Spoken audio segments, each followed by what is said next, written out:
Hello student, स्वागत है आप सभी का एक बार फिर से हमारे इस लर्निंग प्लेटफॉर्म पीएससी बायो वाला में।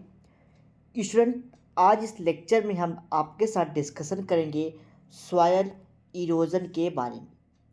सॉइल इरोजन, जिसको हम लोग अपने यानी कि हिंदी के लैंग्वेज में मृदा अपरदन के नाम से जानते हैं, या आप कह सकते हैं कि मिट्टी का कटाव।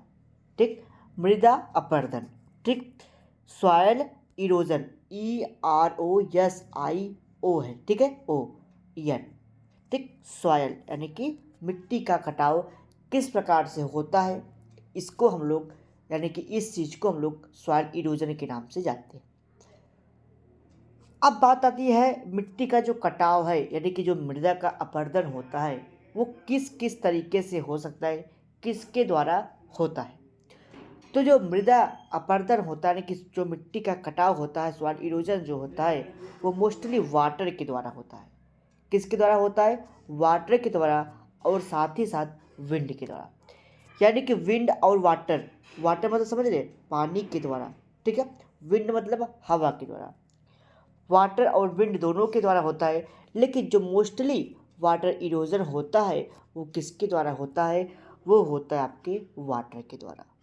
ठीक है, अब बात आती है कि सॉइल इरोजन आखिर क्या है।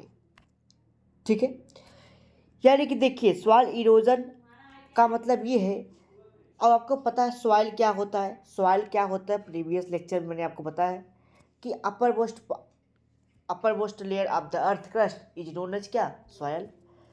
तो सॉइल की जो टॉप ऊपर की जो लेयर होती है, सबसे ऊपरी जो परत होती है, जो फर्टाइल लेयर होती है, उसको सॉइल के नाम से हम लोग जानते हैं। ठीक है, तो जब सॉइल सॉइल का जो ऊपरी पार्ट होता है, जो फर्टाइल पार्ट होता है, जब वो रिमूव हो जाता है, यानी कि वाटर के द्वारा रिमूव हो गया, या सॉइल यानी कि विंड के द्वारा रिमूव हो जाता है, एक स्थान से दूसरे स्थान पर चले जाते हैं, उसको हम लोग क्या कहते हैं? Soil erosion. ठीक है, आइए कुछ बातों को हम लोग, ठीक है, लैंग्वेज के माध्यम से समझते हैं कि सॉइल इरोजन की क्या डिफिनीशन होगी। अगर आपको वीडियो समझ में आ रहा हो, अच्छा लग रहा हो, तो वीडियो को लाइक करिएगा। चैनल पर पहली बार सब्सक्राइब कर लीजिए, बेल आइकन दबा लीजिए, ताकि आपको डेली नोटिफिकेशन से मिलते रहे और आपके बीएससी सेमेस्टर की तैयारी अच्छे से हो सके।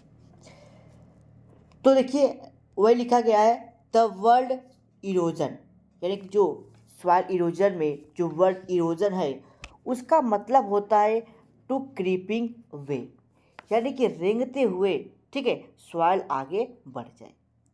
ठीक है, आगे लिखा गया था, removal of top fertile soil from the upper surface of the soil profile is known as soil erosion.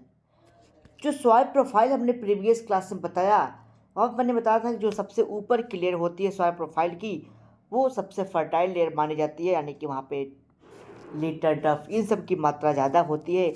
तो जब वही पार्ट क्या हो जाता है, जो टॉप फर्टाइल सरफेस होता है वो रिमूव हो जाता है, यानी कि मिट्टी के बहाव से, यानी कि पानी से मिट्टी का बहाव हो जाता है, वाटर के द्वारा यानी विंड के द्वारा वो एक स्थान से दूसरे स्थान पर चले जाते हैं, तो उसको हम लोग कहते हैं सॉइल इरोजन। ठीक है, एक साइंटिस्ट थे रामाराव। रामाराव एक साइंटिस्ट थे, उन्होंने 1962 में बताया, the soil is the soil erosion is the creeping earth of soil, यानी कि जो सॉइल का इरोजन होता है, जो मिट्टी का कटाव होता है, जैसे कोई चीज़ उसमें रेंगते हुए आगे की तरफ बढ़ रहा है, यानी कि पानी गिरा, जैसे ये सॉइल है, बरसात झमझमा की हुई, ठीक है, बारिश कस की हुई, और ये मिट्टी यहाँ से कट करके आगे बढ़ गई, यानी कि क्रीपिंग, रेंगते हुए मिट्टी आगे बढ़ गई। तो इसी को कहते हैं हम लोग सॉइल इरोजन। अब बात आती है causes of soil erosion. Soil erosion किन किन कारणों से हो सकता है? ठीक, सॉइल इरोजन किस किस कारण से हो सकता है? मैंने आपको बताया कि जो सॉइल इरोजन होता है वो मोस्टली किसके द्वारा होता है? दो फैक्टर होते हैं, पहला होता है क्लाइमेटिक फैक्टर, और दूसरा होता है आपका, आप कह सकते हैं कि बायोटिक, या आप कह सकते हैं कि विंड इरोजन और सॉइल इरोजन के द्वारा। ठीक है, तो ये रही बात किसकी, काजेज के बारे में। तो लिखा गया the soil erosion is caused by following two factor. इसमें दो फैक्टर होता है। पहला है आपका क्लाइमेटिक फैक्टर, ठीक है, क्लाइमेटिक फैक्टर, और दूसरा है आपका, ठीक है, दूसरा क्या है आपका biotic factor. Biotic factor of soil erosion, और पहला क्या है climatic factor of soil erosion. ठीक, जो climatic factor of soil erosion होता है, इसमें दो चीज़ें होती है। पहला होता है वाटर इरोजन, दूसरा होता है सॉइल वाटर इरोजन पहला है, और सेकंड आपका विंड इरोजन। ठीक है, तब देखिए हम लोग एक एक बात को समझेंगे और उसके डिफिनीशन को पढ़ते हुए आगे की तरफ मूव करते हुए चलते चले जाएंगे। ठीक है, तो यहाँ पर एडिंग डाला गया है कि climatic factor it include wind and water and wind, यानी कि यहाँ पे मोस्टली किसकी तरह होता है, वाटर की तरह। तो हमने बताया कि जो सबसे ज़्यादा सॉइल इरोजन होता है मोस्टली किसके द्वारा होता है, वाटर के द्वारा। तो वही लिखा गया है the removal of top fertile soil, जब जो ऊपर की फर्टाइल सॉइल होए जब वाटर के द्वारा रिमूव हो जाती है उसको वाटर इरोजन के नाम से जानते हैं। अब बात आती है कि वाटर इरोजन किन किन कारणों से हो सकता है। तो जो वाटर इरोजन होता है वो कई कारणों से हो सकता है। ठीक है, तो लिखा है the water erosion is mainly caused by soil erosion, water erosion is following type. जो मोस्टली जो सॉइल इरोजन होता है वो वाटर के इरोजन के द्वारा ही होता है। तो उसमें पहला लिखा गया है सीट इरोजन। सीट इरोजन मतलब समझ रहे हैं, सीट का मतलब क्या होता है, चादर या कोई पतली सी परत। ठीक है, या सीट यहाँ से बेड शीट से समझिए आप लोग कि से एक बेड शीट होती है, एक पतली लेयर की होती है। ठीक है, जो एक ऊपर की लेयर बनाती है। ठीक है, तो उसी प्रकार जो सबसे ऊपर की लेयर होती है सॉइल की वो सॉइल सीट कहलाती है। ठीक है, और जो ऊपरी लेयर है फर्टाइल लेयर है। तो जब वो लेयर, ठीक है, वो लेयर क्या हो जाए, रेनफॉल हो जाए। ठीक है, और ऊपर का जो वाटर है जो सॉइल है वो क्या हो जाए, बह जाए। जैसे क्या हुआ भाई, सॉइल सबसे ऊपर की लेयर सॉइल को सॉइल सीट नाम दिया, तो बारिश हुई, मान लीजिए थोड़ा बहुत बारिश हुई तो ऊपर की जो पतली सी लेयर थी वो क्या हो गई, एक स्थान से दूसरे स्थान पर चली गई, तो उसको हम लोग सीट इरोजन के नाम से जानते हैं। ठीक, यानी कि पतली जो लेयर होती है सीट की तरह, पतली चादर की तरह जैसे जो लेयर होगी वो बह जाए, उसको सीट इरोजन के नाम से जानते हैं। लैंग्वेज के माध्यम समझिए, in this type thin layer of soil is removed from the large area in the form of seat by the effect of running water. Next आता है रिल इरोजन। रिल इरोजन क्या होता है, जब हेवी रेनफॉल होता है रैपिडली, जब रनिंग वाटर आता रहता है, हैवी रेनफॉल होता रहता है, यानी कि कस के बारिश, तेज़ी की मात्रा में बारिश हो रही है। ठीक है, और जो वाटर है वो आगे की तरफ तेज़ी से मूव करेगा। भाई जब वाटर तेज़ी से ऊपर से गिरेगा, बरसात तेज़ी से होगी, तो जाहिर सी बात है वाटर भी तेज़ी की मात्रा में मूव करेंगे। ठीक है, आगे की तरफ। तो जो सॉइल होता है, ठीक है, जो सॉइल होता है उसमें क्या होता है, फिंगर लाइक प्रोजेक्शन बन जाते हैं। ठीक है, जैसे सपोज करिए ये मिट्टी है, कस के बारिश हो रही है, इस पर एकदम अच्छे से बारिश हो रही है। अब यहाँ पे सपोज करिए बारिश का पानी पड़ा, तो वाटर आगे की तरफ मूव करेगा, तो देखेंगे आप लोग जब वाटर मूव करेगा तो ऐसे ऐसे स्ट्रक्चर बन जाते हैं, यहाँ से वाटर निकल रहा है, ऐसे ऐसे फिंगर लाइक प्रोजेक्शन बन जाते हैं। ठीक है, अंगुलियों के कटाव जैसा हो जाता है, उसको हम लोग रिल इरोजन के नाम से जानते हैं। यानी कि बारिश तेज से हुई, हैवी रेनफॉल हुआ, वाटर आगे की तरफ बह रहा है, ठीक है। तो क्या आपको दिख रहा है, जैसे लगता है कि फिंगर लाइक प्रोजेक्शन हो जाता है ना, कि जैसे लगता है यहाँ की मिट्टी ज़्यादा मात्रा में कट गई है और फिंगर लाइक प्रोजेक्शन देखने को मिलता है, उसको हम लोग रिल इरोजन के नाम से जानते हैं। तो वह लिखा है in this type heavy rainfall rapidly running water produces finger like shaped over groups, ठीक है, और reel over enter the field. Next आता है गली इरोजन। गली इरोजन क्या होता है, इसमें भी मिट्टी का कटाव होता है और तेज़ी से मात्रा में होता है, ठीक है, तेज़ी से मात्रा में होता है। और जो सॉइल इरोजन होता है इसमें होता क्या है, इसमें यू शेप वी शेप्ड का स्ट्रक्चर ले लेता है। कहने का मतलब क्या है, रिल इरोजन में बारिश हुई, एक ऊपर की परत बह गई और एक फिंगर लाइक प्रोजेक्शन बना लिया, इसको रिल इरोजन के नाम से जान गए। गली इरोजन क्या होता है, इसमें भी वाटरफॉल यानी कि रेनफॉल होता है, ठीक है, इसमें भी वाटर एटमॉस्फेयर से तेज़ी की मात्रा में पृथ्वी पर गिरता है, तो इसका जो सॉइल होता है वो ट्रांसपोर्ट हो जाता है, यानी कि बहने लगता है। कहने का मतलब पानी बरसा कस के, ठीक है, और मिट्टी यानी कि भाई जब बारिश हुई तो पानी कहाँ गिरेगा, मिट्टी पे, तो वाटर क्या है तेज़ी से आगे की तरफ बढ़ेगा। भाई वाटर गिर रहा है तो पानी तेज़ी से आगे की तरफ बढ़ेगा, ठीक है, जो तेज़ी से आगे की तरफ बढ़ेगा तो मिट्टी का कटाव होगा। तो यहाँ पे मिट्टी का कटाव इतना हो जाता है कि ऐसा लगता है कि वी शेप का स्ट्रक्चर बन गया है या यू शेप का स्ट्रक्चर बन गया है, कि इतना सारा मिट्टी बह गई, यू शेप वी शेप्ड का स्ट्रक्चर बन जाता है, ठीक है, यू शेप्ड या वी शेप का स्ट्रक्चर बन जाता है, ठीक। ये चीज़ें आपको नदियों के किनारों पर मार्जिन पर अधिकतर देखने को मिलता है। आप नदी के किनारे देखते हैं, जैसे ये नदी है भाई, दोनों तरफ क्या है, इधर नदी का किनारा है ये और ये नदी का किनारा है, तो भाई बारिश हुई, ये नदी बह रही है, सपोज करिए ये नदी ऐसे बह रही है, अब यहाँ से बारिश हुई, ये सब पानी इसमें जाएगा, नदी में आएगा, तो यहाँ पे जो मिट्टी इसका किनारा होता है, पानी इतनी तेज़ी से मात्रा में आता है, जैसे लगता है ऐसे ऐसे स्ट्रक्चर यहाँ पे बन गए, वी शेप का या यू शेप का, ऐसे ऐसे यहाँ पे स्ट्रक्चर बन जाते हैं, ठीक है, ऐसे ऐसे यहाँ पे स्ट्रक्चर, ऐसे ऐसे स्ट्रक्चर यहाँ पे बन जाते हैं, जिसको हम लोग कहते हैं गली इरोजन्स। तो वही लिखा गया है इन दिस टाइप TYPE, ठीक है, type near rainfall rapidly running water is transported and water transporting water, ठीक है, make U and V shaped the gully erosion कर the field into small fragment and make them uncultivable.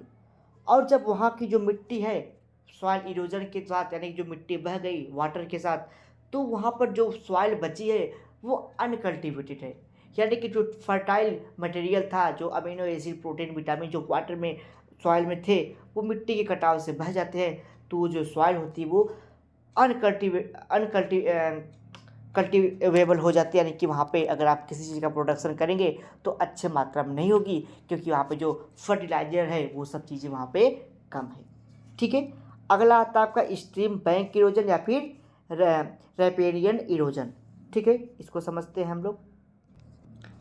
Stream bank erosion का मतलब क्या है, stream मतलब यहाँ पर जो नदियों के किनारों से लिया गया है, बैंक मतलब यहाँ पे किनारा है, स्ट्रीम मतलब नदियों का, ठीक है। तो बैंक आप वो अकाउंट वाला बैंक मत समझिएगा, ये आपके नदियों के किनारों की बात की जा रही है या रैपियन इरोजन की बात की गई है। इसमें होता क्या है, इसमें क्या होता है, जो नदियों के किनारों पर बाउंड्री होती है, नदियों के किनारे पर बाउंड्री, जैसे आप देखते हैं भाई, अगर नदी का किनारा है तो नदी का जो किनारा होता है वो ढलान पे होता है, यानी कि ऊपर की तरफ ऊंचाई होती है, और ये नदी है तो ये क्या होता है, एक ढलान पे होती है, ठीक है, यहाँ से ऊपर की तरफ ऊंचा होता है और नदी की तरफ क्या होता है, ढलान की तरफ होता है, ठीक है, यानी कि वहाँ पर जो होती है, आप कह सकते हैं कि जो वाटर सॉइल होता है वो काफ़ी ऊंचाई पर होता है, तो नदी के लिए या फिर जो रिवर है उसके लिए एक बाउंड्री का काम करता है वो हाइट, तो ये हाइट है, ये जो हाइट दिखाई पड़ेगी, ठीक है, जैसे अभी ये वाटर यानी कि नदी गई है तो आप देखते हैं कि ऐसे ऐसे यहाँ पे नदियों पे जैसे लगता है कि ऊपर से हम लोग नीचे की तरफ मूव कर रहे हैं, ढलान टाइप होता है। तो जो ऊपर से हम लोग नीचे आ रहे हैं वो क्या है, उसकी बाउंड्री का काम करता है। यानी कि जब नदी बढ़ेगी तो क्या होगा, तो उसके बाउंड्री का काम करता है कि पानी और आगे की तरफ न चला जाए। तो यहाँ पर होता क्या, नदियों के किनारे पर जो बाउंड्री होती है उसमें अलग अलग मार्जिन पर होती है, अलग अलग मार्जिन होती है। कभी कभी देखते हैं कि बाउंड नदियों के किनारे पर ईंटें पत्थर, आपको कंकड़ पत्थर दिखाई पड़ते हैं। कभी कभी बात हम देखते हैं आपकी ज़्यादा मात्रा में पेड़ दिखाई पड़ते हैं नदियों के किनारों पर, ठीक है। लेकिन आप देखते हैं जब नदी की बाढ़ आती है तो जो सॉइल का इरोजन होता है, मृदा अपरदन होती है, सॉइल देखते हैं मिट्टी का कटाव हो जाता है। तो प्लांट जो होता है, अगर प्लांट नदियों के किनारे लगा है तो वहाँ से मिट्टी का कटाव कम होता है, क्योंकि जो उसके ब्रांचेज होती है, जो रूट्स होती है, उसमें आके मिट्टी तक टकराता है, सॉरी वाटर टकराएगा और उसकी जो स्पीड है वो स्लो हो जाती है। इस कारण वहाँ पे जो वाटर का इरोजन होता है वो अच्छे से, यानी कि मिट्टी का कटाव होने नहीं देता। दूसरा है, यहाँ पे अगर कंकड़ पत्थर लगे हुए, चट्टानें बड़ी बड़ी लगा हुआ है, तो वाटर अगर आ रहा है तो उस पत्थर से टकराएगा और वो पीछे की तरफ चल जाएगा।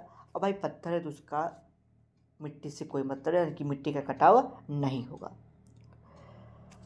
और आप देखते हैं जब नदियों के किनारों पर देखते हैं कि भाई मिट्टी है, कोई आप कह सकते हैं कि प्लांट नहीं है, पत्थर नहीं है, तब क्या होता है, तब वाटर की इतनी स्पीड होती है, रन इतना तेज से करता है कि कभी कभी होता है कि ऐसे बगल से क्या होता है, एक मिट्टी का कटाव होने लगता है। ये जो चीज़ें ऐसे कट के मिट्टी ऐसे ऐसे आने लगती है, ठीक है। यानी कि आप कह सकते हैं कि नाले टाइप बन जाते हैं, जिसको हम लोग नार बोल देते हैं, वैसी टाइप बन जाती है, पतली पतली नाले बन जाती हैं। तो उसके माध्यम से रनिंग वाटर है कि उसका बरसात का पानी भी इससे आने लगता है। तो जब नहीं है तो क्या हो जाता है, ऐसा होता है। कब होगा, जब पानी ज़्यादा मात्रा में बरसात हो रहा है, वाटर फ्लो कर रहा है। तो जब वाटर ओवरफ्लो कर जाता है, ज़्यादा मात्रा पानी आती है, तो बगल से क्या होता है, वो बहने लगता है, ठीक है। आप कभी कभी देखते हैं कि भाई बाढ़ इतनी ज़्यादा आ गई कि भाई मकान में पानी चला गया, उनके मंजिल पे पानी चला गया, तो दो मंजिल पानी चला गया, ठीक है। तो होता क्या है भाई, ज़्यादा पानी है तो होता क्या है, तो मिट्टियाँ जो नदी के किनारे की होती है उसे कट के बह जाती है और एक नाले टाइप बना करके सिटी में, गांव में इंटर कर जाती है, ठीक है। बगल से आप देखते हैं कि बगल से नदी इधर बह रही है तो बगल से के गांव में पानी आ गया, लेकिन दिखाई पड़ता है कि नदी उधर है, लेकिन पानी क्या हुई, नाले बना करके अपने से चली जाती है। तो यही होते नाले भी, आप देखते हैं कि सभी इसी के कारण बने हुए। जो नहर आप देखते हैं, छोटे छोटे जो नाले बने होते हैं, ठीक है, जो नदी के किनारे जो आप कह सकते हैं कि जो नाले होते हैं जो आते रहते हैं, जिससे वाटर आता है, तो इसी के कारण बनता है। चलिए, तो it takes place on the bank of the fast running water river. In this process surface current of water cuts margin and margin of bank laterally. Next आता है आपका विंड इरोजन। तो विंड इरोजन क्या होता है, देखिए जो 90% जो सॉइल का इरोजन होता है वो वाटर के द्वारा होता है। 10% जो सॉइल का इरोजन होता है वो किसके द्वारा होता है, एयर के द्वारा, हवा के द्वारा होता है, ठीक है। तो वही लिखा गया है। अब विंड इरोजन क्या होता है, जब हवा के द्वारा सॉइल फर्टाइल जो सॉइल होती है उसका रिमूव हो जाता है अर्थ सरफेस से, या आप कह सकते हैं कि सॉइल सरफेस से, तो उसको हम लोग क्या, सॉइल प्रोफाइल से आप कह सकते हैं, तो उसको हम लोग विंड इरोजन के नाम से जानते हैं। तो वही लिखा गया था, removal of top fertile soil by wind is called as wind erosion. The wind current generally remove the top fertile soil which is full of the humus minerals. The wind causes following 3 types of movement, ठीक है। यानी कहने का मतलब, जब भाई water wind erosion हो रहा है तो उस पर क्या होता है, जो टॉप फर्टाइल सॉइल है वो क्या हो जाती है, रिमूव हो जाती है। और जो टॉप फर्टाइल सॉइल होता है वहाँ पे आपको पता है ह्यूमस की मात्रा, मिनरल्स, एलिमेंट बहुत ज़्यादा मात्रा में होते हैं, ठीक है। तो उसके साथ बह जाती है, सॉरी मतलब उड़ जाते हैं विंड के द्वारा। अब देखिए 3 तरीके से होता है, ठीक है। पहला सस्पेंसर, पहला क्या है? सस्पेंसर। इसको समझिए, मैंने बताया जब जैसे खेतों की जुताई हो जाती है जब कभी, तो हवा तेजी से चलता है, तो जो उसके सॉइल के छोटे छोटे पार्टिकल होते हैं वो उड़ जाते हैं। सॉइल में जो छोटे छोटे पार्टिकल होते हैं, जब खेत की जुताई हुई है और हवा कस के चल रहा है, वो उड़ जाते हैं, ठीक है। और आपको पता है भाई, जो खेत की जुताई हुई है तो जो उसमें सॉइल प्रैक्टिस है, वो ह्यूमस है, वो भी रिमूव हो जाता है, ठीक है। तो उसी को उन्होंने 3 भागों में बताया है। पहला है आपका सस्पेंसर। सस्पेंसर में क्या होता है? इसमें जब सॉइल का पार्टिकल या फिर पार्टिकल आप सॉइल कह सकते हैं, जो सॉइल साइज होती है, सॉइल की जो साइज होती है, ठीक है, वो 1 mm से कम होती है। मतलब अभी आप समझ जाएंगे। इसमें सस्पेंशन में क्या होता है? जो सॉइल होता है, सॉइल उसकी जो साइज होती है वो 0.1 mm से कितना, या आप कह सकते हैं कि 1 mm से छोटे छोटे पार्टिकल होते हैं। यानी कितने छोटे छोटे पार्टिकल होते हैं कि 1 mm से भी छोटे होते हैं।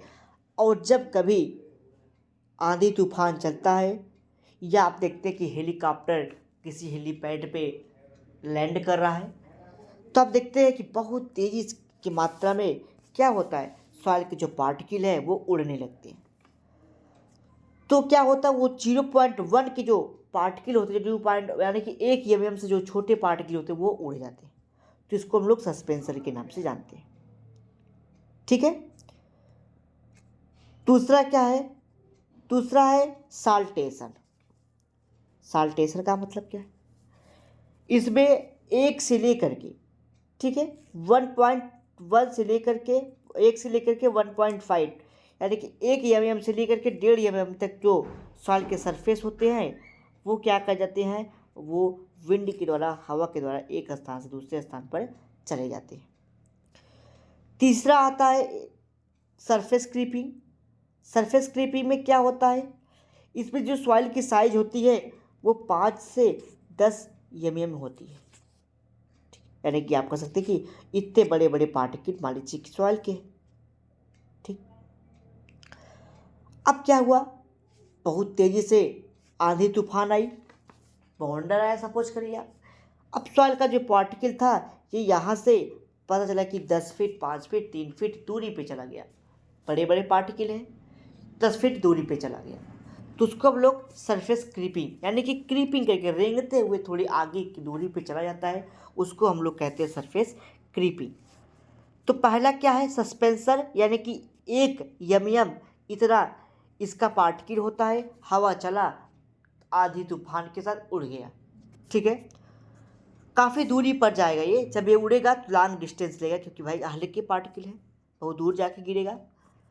दूसरा होता है आपका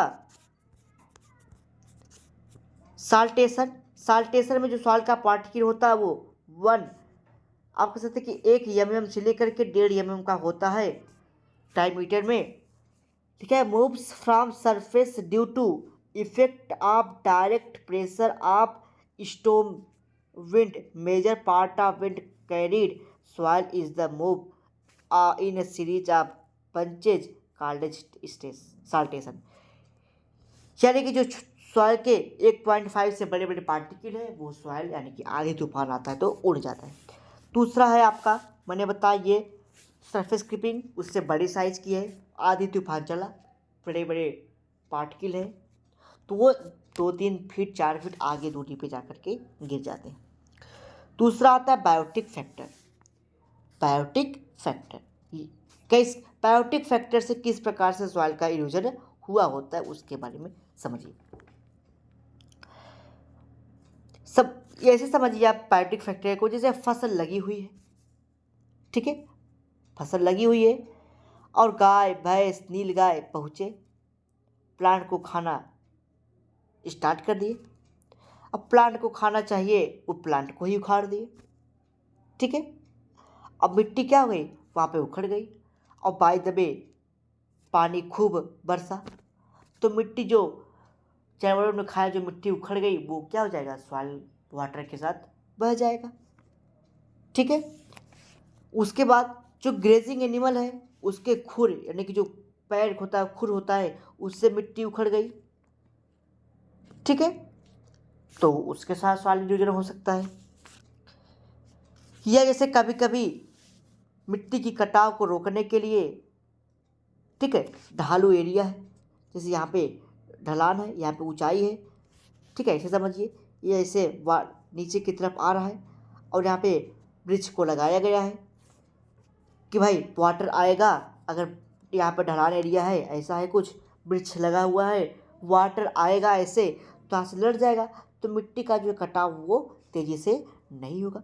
अब उसी ट्री को ही काट दिए, अब इसी ट्री को काट देंगे, सब फिर समझिए, जैसे एक खेत या फिर कुछ भी है, अब यहाँ पे ऐसे ऐसे प्लांट लगाए गए हैं ताकि मिट्टी, अगर पानी बरसे मिट्टी आए घटे, तो बस ऊपर से पानी आएगा तो इसे पेड़ में टकराएगा, तो उसकी स्पीड क्या हो जाएगी, स्लो हो जाएगी, तो पानी का कटाव कम होगा, यानी कि मिट्टी का कटाव कम होगा।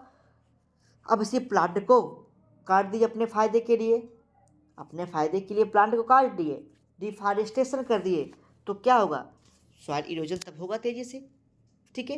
तो यही था बायोटिक फैक्टर। तो वह लिखा है, the exclusive grazing for deforestation of mechanical practices by the man are important factor, ठीक है, फॉर द सॉयल इरोजन, ठीक है। चलिए आगे बात करते हैं इफेक्ट ऑफ सॉइल इरोजन। अगर सॉइल का इरोजन हो जा रहा है तो क्या क्या इफेक्ट पड़ेगा। तो भाई पहली बात, अगर सॉइल इरोजन हो गया, सॉइल जो फर्टाइल सॉइल है वो चला गया, तो सॉइल की फर्टिलिटी और स्टेबिलिटी कम हो जाएगी, ठीक। Destruction of land in small fragment, जो लैंड है वो छोटे छोटे पार्टों में टूट सकता है। सैंड डूम्स का फॉर्मेशन हो सकता है कि मिट्टी के टीले डूम्स बन सकते हैं। Silting of river, lake, dam etcetera, ये भी हो सकता है, यानी कि सॉइल इरोजन के साथ मिट्टी जो है वो बह सकती है रिवर में, लेक में, डैम में। स्टोरेज ऑफ फाडर, जो उपजाऊ मिट्टी है जब वो बह जाएगी तो जाहिर सी बात है प्रोडक्शन नहीं होगा, तो भोजन की कमी हो जाएगी। तो ये पूरा था सॉइल इरोजन के बारे में। नेक्स्ट लेक्चर में हम लोग डिस्कशन करेंगे सॉइल कंजर्वेशन के बारे में। सॉइल कंजर्वेशन क्या है, अब मिट्टी का कटाव हो रहा है तेजी से, सॉइल के साथ, विंड के साथ, जिस भी तरीके से हो रहा है सॉइल का इरोजन, तो कैसे उसको हम लोग रोकेंगे, यानी कि मिट्टी के कटाव को रोकना है, उसी को हम लोग सॉइल कंजर्वेशन के नाम से जानते हैं। तो सॉइल कंजर्वेशन जो प्रोसेस है वो हम लोग नेक्स्ट लेक्चर में समझेंगे, और शायद आपके सिलेबस का सॉइल कंजर्वेशन यानी कि ये लास्ट टॉपिक भी होगा, ठीक है। हाँ, देखिए लास्ट ही टॉपिक है। उसके बाद हम लोग यूनिट 1, ये 3rd यूनिट है आपका, कंप्लीट हो जाएगा, सॉइल इरोजन पढ़ा देंगे। सॉइल इरोजन पढ़ाएंगे तो आपका 2nd और 3rd 2 यूनिट कंप्लीट हो जाएगा। फिर 1st यूनिट स्टार्ट करें जो हमने अभी तक नहीं पढ़ाया है, उसमें जो इम्पोर्टेंट क्वेश्चन है, ठीक है, जैसे वेटलैंड, रामसर साइट क्या है, इसके बारे में हम लोग नेक्स्ट लेक्चर में आपके साथ डिस्कशन कर लेंगे। तो इस प्रकार से आपकी जैसे ही आपका ये 2nd यूनिट ख़त्म होगा, फिर हम लोग 4था यूनिट स्टार्ट करेंगे, तो आपके लगभग 5-6 यूनिट हम लोग पढ़ा देंगे आपके 20 तारीख तक, ठीक है। जो आपके इंपॉर्टेंट क्वेश्चन होंगे आपको बता दिया जाएगा। तो 1st यूनिट में जो इंपॉर्टेंट क्वेश्चन होंगे केवल उसके बारे में हम लोग डिस्कशन करेंगे। तो नेक्स्ट लेक्चर हमारी आपकी डिस्कशन किस पे होगी, सॉइल कंजर्वेशन पे। किस पे होगी, सॉइल कंजर्वेशन पे, यार, ठीक है। तो चलिए मिलते हैं नेक्स्ट लेक्चर में इसी टॉपिक के साथ। अगर आपके कोई डाउट, कोई क्वेरीज, कोई क्वेश्चन है तो कमेंट बॉक्स में आप अपने डाउट, क्वेरीज, क्वेश्चन को पूछ सकते हैं। वीडियो अच्छा लगा तो वीडियो को लाइक कर दिया करिए, चैनल पर पहली बार सब्सक्राइब कर लीजिए करिए, और अपने मित्रों के साथ, दोस्तों के साथ शेयर करना ना भूला करिए, ठीक है। चलिए।